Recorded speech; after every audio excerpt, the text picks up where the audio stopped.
In the last module, we discussed the very important problem of model calibration. Using the Black-Derman toy model as our example, we saw how we could make sure that the prices of zero coupon bonds in our model match the prices of zero coupon bonds in the marketplace. We did this by selecting the parameters, the AIs in the Black-Derman toy model, to ensure that the two sets of prices coincided.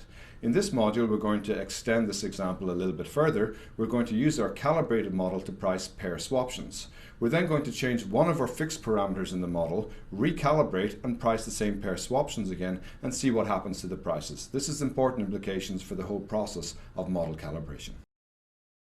In the last module, we saw how to calibrate the Black-Derman toy model to the term structure of interest rates.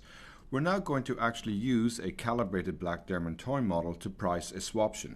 We've seen how to price swaptions before and we're going to do so again. The difference now is that we're actually going to use a model, the Black-Derman toy model, that has been calibrated to the term structure of interest rates that we might see in the marketplace. We're also going to see what happens as we change certain parameters and then reprice the swaption. So what we're going to do here is we're going to consider what's called a 2-8 pair swaption. So this is some new terminology here, the word payer. So payer refers to the fact that the owner of the option will pay fixed and receive floating. A receiver swaption, the owner of such a swaption would receive fixed and pay floating. So what we have is a 2-8 pair swaption with a fixed rate of 11.65%. It's an option to enter an 8-year swap in 2 years' time.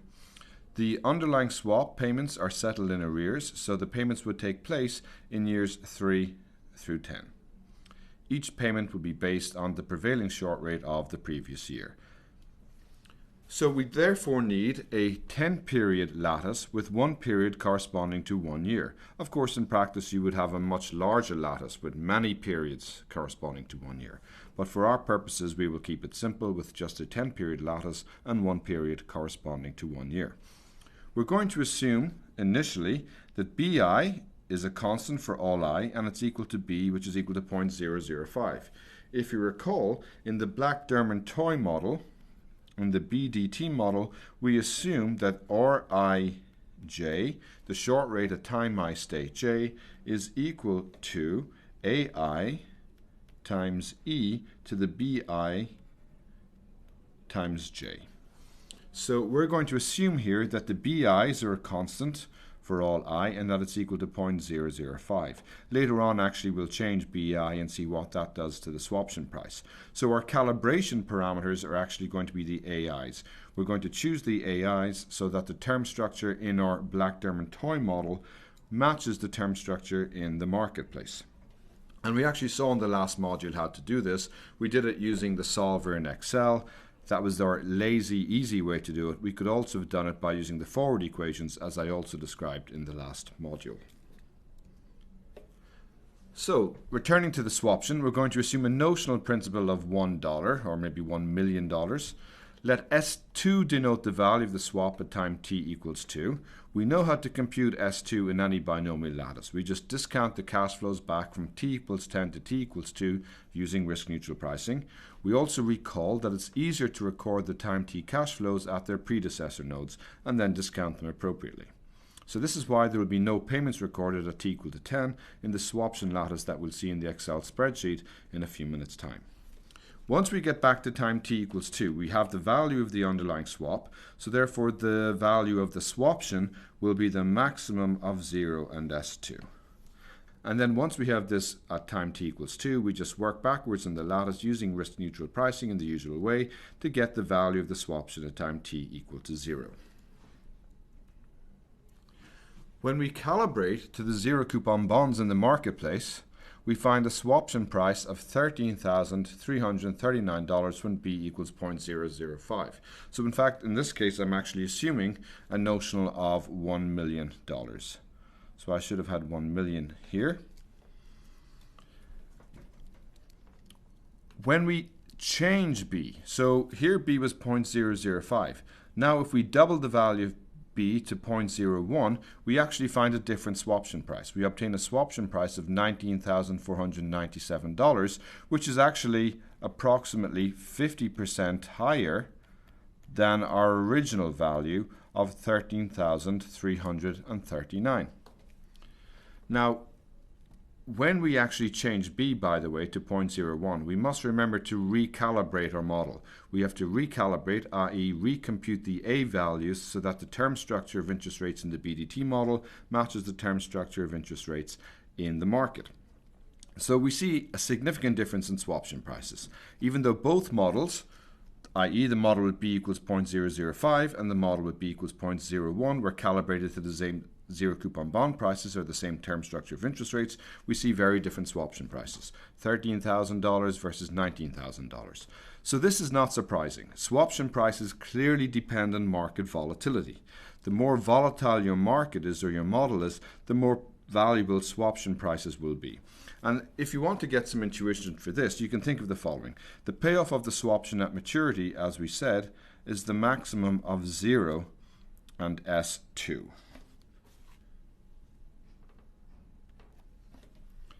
So if you imagine increasing volatility, well then what you are doing is you're increasing your upside. The more volatile the market is, the more upside you have in S2, the more spread out it is. So you're getting more upside as you increase volatility, but you're not getting more downside or more negative outcomes. And that's because the negative outcomes are constrained by this value 0 here. You can never get something that's worth less than 0. So you actually like volatility because you're getting better outcomes or a better range of good outcomes with higher volatility, but you are not getting a larger range of poor outcomes because you're constrained by this 0 factor here. So very loosely, that's why when you own an option, you like volatility. And we'll return to this again later in the course when we go back to the Black-Scholes model and discuss options on stocks. But back to here, so what we're saying is we shouldn't be surprised that the swaption price has increased as we've increased B from 0.005 to 0.01. If you recall, we said before that in the BDT model, log of Rij is equal to log of AI plus Bi times J. J is our random variable because J is the state at time I, and Bi is multiplying J. So therefore our B parameter is, if you like, a volatility parameter. And the higher the value of B is, the more volatile the short rate is, and therefore we expect the swaption value to be higher as well. And indeed, that is what we have seen here. Now, these observations have very important implications for the calibration process in general. We want our calibration securities to be close to the securities we want to price with the calibrated model. So what do I mean by close? Well, I mean the following.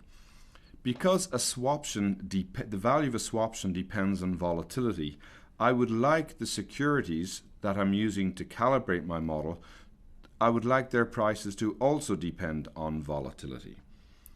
In this example, we have not done that. We've only calibrated the model to zero coupon bond prices, and they do not depend on volatility. The value of a zero coupon bond price can be determined from the term structure of interest rates we see in the marketplace today, and actually the volatility of that term structure does not enter into the pricing of these zero coupon bond prices. And so I would say that zero coupon bonds are not really close to swaptions. I would think securities like caplets and floorlets are actually much closer to swaptions, and that if I was to calibrate a model to caplets and floorlets, then maybe I would actually get a more accurate price for my swaption. We will discuss this further in the next module. So here is our Black-Derman-Toy model again. We saw in the last module how to calibrate the Black-Derman-Toy model using Excel Solver. We've already gone ahead and done that here. So these are our market spot rates. We can imagine having observed these in the marketplace today. Of course, these rates are much, much higher than you would see in the financial markets today, but that's fine. We can just assume that these are the actual rates that do exist today. We assumed and fixed a value of B equal to 0.005. So I made the comment here that fixing the volatility parameter B, this is not a good idea if we wish to use the model to price fixed income derivatives that are sensitive to volatility. So you can see that our objective function is very small. We've already done the calibration at this point. We see that the model spot rates actually match perfectly the market spot rates that we see up here. and we actually get a payer swaption price of 0.00134. That's for a notional of $1. So if we multiply it by $1 million, we get a price of a swaption of about $13,000. So we begin here at t equals 9 with the value of the swap. Actually, the last payment for the swap takes place at t equals to 10, but we record this at t equals 9, suitably discounted. We work backwards until t equals 2 when we compute the value of the swaption. So this value is equal to the maximum of 0 and the underlying swap. Once we obtain that maximum, we work backwards in the usual way to get the price of the swaption. So what's interesting here is I've highlighted the value of the swaption is $13,400 for a notion of 1 million, and that's the value when we fix speed to be 0.005. Over here on this worksheet, I've fixed speed to be 0.01, so I've doubled it. Again, I've already performed the calibration so that you will see that the term structure of interest rates, or if you like, zero coupon bond prices in the model match those in the marketplace. And yet now I see a swaption price of $19,600. So what I'm seeing is I can say that I've calibrated my model, my Black Diamond toy model, to the marketplace, but I've only calibrated it to the zero coupon bond prices in the marketplace. If I want to use my model to price swaptions, then I need to do a better calibration. I need to include more instruments in my calibration. I need to include instruments whose price depends on volatility in my calibration. So the upshot of all of this is the following. If I use my calibrated model to price exotic fixed income derivative securities, for example, a swaption. Now in the real world, a swaption is not exotic. It's actually a very liquidly traded security. But for the purpose of this example, I can pretend it's an exotic security.